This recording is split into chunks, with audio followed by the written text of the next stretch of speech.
ہر subject کے اندر نا 3 قسم کی فکر بن جاتی ہے. ہر سبجیکٹ میں 3 قسم کے, ہر موضوع میں, ہر فیکلٹی میں, ہر کلیے میں 3 قسم کے لوگ آتے ہیں. 3 قسم کی نفسیات اور مزاجات. ایک متشدد ہوتے ہیں جو اتنا تشدد اپناتے ہیں اپنے موقف کے اندر کہ ان کے وہ ایبسولوٹ متشدد ہوتے ہیں. ایک وہ ہوتے ہیں جو ایبسولوٹ متساہل ہو جاتے ہیں, ہر چیز میں انہوں نے جو ہے نا آسانی اور نرمی کے نام کے اوپر کمپرومائز کرنا. اور ایک متوسط ہوتے ہیں, متساہل, متشدد, متوسط طبقہ وہ ہوتا ہے جو وسطی ہوتا ہے, جو بیچ کا ہوتا ہے. یہ بڑے مسائل ہیں زندگی کے اندر بھائی کہ بیوی اور ماں کے جھگڑے میں کیسے فیصلہ کریں, بڑا مسئلہ ہے. بعض لوگ کہتے ہیں ڈگری نہیں ہونی چاہیے, بعض کہتے ہیں ڈگری ہی ہونی چاہیے, اس کے بغیر قابلیت ہی نہیں ہے بات کرنے کی, افراط تفریط. بعض لوگ کہتے ہیں میں ڈیسائیڈ کروں. میں مطلب علم بھی ضروری ہے, تجربہ بھی ضروری ہے. تجربہ بغیر علم کے پیش کیا جائے گا تو بہت ہی عجیب بد تہذیب لگے گا, اور علم بغیر تجربے کے پیش کیا جائے گا تو وہ بہت ان پروفیشنل لگے گا. وہاں پتہ چل رہا ہوگا کہ کاغذی باتیں, اس کا حقیقت سے کوئی لینا دینا نہیں. یہ افراط تفریط کھڑی ہوتی ہے. جو لوگ کیپٹلزم کا رد کرنے جاتے ہیں وہ کمیونسٹ بن جاتے ہیں, جو کمیونزم کا رد کرنے جاتے ہیں وہ کیپٹلزم بن جاتے ہیں. کیپٹلزم بھی ایکسٹریم, کمیونزم بھی ایکسٹریم, سوشلزم بھی ایکسٹریم, اسلام پھر بیچ کی راہ نکالتا ہے. نہ ٹوٹلی گلا گھونٹ دیتا ہے عوام کا, نہ ٹوٹل جو ہے اس کو اتنا کیپیسیٹیٹ کر دیتا ہے کہ وہ جو چاہے اپنی مرضی سے کر لے. یہ زندگی کا سارا فلسفہ ابن قیم کی کتاب ہے رحمۃ اللہ علیہ کی, مدارج السالکین, اس میں بڑا لکھا ہے انہوں نے اس کو. ایک بندہ تقدیر کے اوپر گیا, اس نے اللہ کی تقدیر ہی رد کر دیا, دوسرے نے کہہ دیا انسان خود اپنی تقدیر لکھ لیتا ہے. پھر افراط تفریط.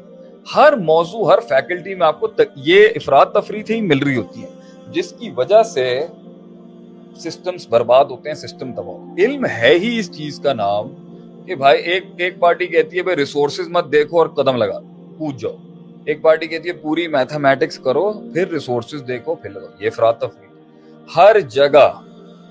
ہر جگہ نیوٹرالٹی ہی بچاتی ہے, ہر جگہ یہی چیز بچا رہی ہوتی ہے کہ بھائی بیچ میں رہ کے دونوں موقف کو سبجیکٹیولی دیکھا جاتا ہے. ایبسولوٹ نیچر کو سامنے رکھ کے اس کی سبجیکٹیوٹی میں دیکھا جاتا ہے کہ یہاں ایبسولوٹ ہوگا اور یہاں تھوڑا ہلکا رکھا جائے گا.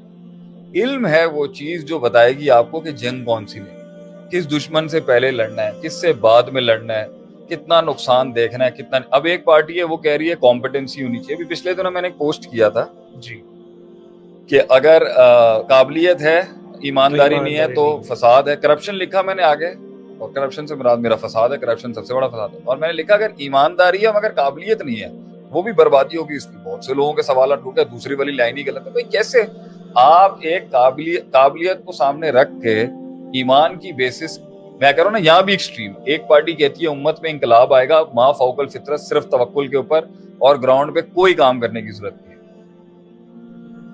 اور ایک پارٹی کہتی ہے گراؤنڈ پہ اتنی میتھمیٹکس کرنی ہے کہ جب تک برابری نہیں ہو جائے گی تب تک مقابلے بازی نہیں کریں گے, نہ جنگ کریں گے, نہ کسی فیلڈ میں قدم رکھیں گے جب تک کہ وسائل پورے نہیں ہو جائیں گے. اس لیے وہ کہتے ہیں توکل بھاڑ میں جائے.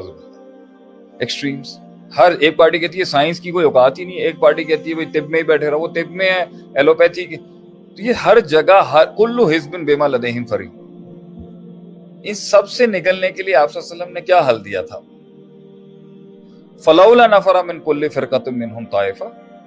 تم سب کے سب لڑنے جھگڑنے نہیں نکل جانا, یاد کرنا. کیوں نہیں سوسائٹی کا ہر طائفہ, ہر سیگمنٹ میں سے ایک ایسا گروہ تیار ہو لیتفقہوا فی الدین, جو دین کی اس ان ڈیپتھ انالیسس کو سمجھے جس سے وہ فقہ الواقعہ اور ہونے والے وقوعے کی ادراک صحیح کر سکے کہ مسئلہ یہ ہے. اب آپ دیکھیں, if you want to add something. نہیں آپ وہ یاد نہیں ہے حضرت عمر اعلام الموقعین میں امام ابن قیم رحم اللہ علیہ فقہ کے باب میں اس کو لے کے آئے ہیں, فقہ سمجھاتے ہوئے کہ حضرت عمر کے دور کے اندر ایک مسئلہ ہو گیا کہ ساسان جب فتح ہوا تو جو لوگ کسی علاقے کو فتح کرتے تھے تو غنیمت کا مال 1/5 کو چھوڑ کے 4/5 ان کے پاس ہوتا تھا, جو مغنمین تھے میرے خیال سے. صحیح. خمس کو چھوڑ, خمس جو تھا وہ اللہ رسول کو دے کے 20% لے لیا وہ وہاں, اور 80% جو ہے وہ وہی کنزیوم کرتے تھے جنہوں نے علاقہ کانکر کیا. حضرت عمر رضی اللہ عنہ نے کہا کہ بھائی مجھے یہ پیسے چاہیے, میں چاہتا ہوں یہ بیت المال میں ٹریجری میں جمع ہو. صحیح. تو اس کے اوپر اعتراض آ گیا اور وہ قرآن کی ڈائریکٹ آیت پڑھ دی، نص تھی وہ بلکہ. تو بھائی حضرت یہ کیس چلا گیا علماء کے پاس وہاں پر، تو 9 رکنی بینچ بٹھایا گیا جس میں 5 اوس کے تھے یا 4 خزرج کے تھے یا 5 خزرج کے تھے یا 4 اوس کے تھے.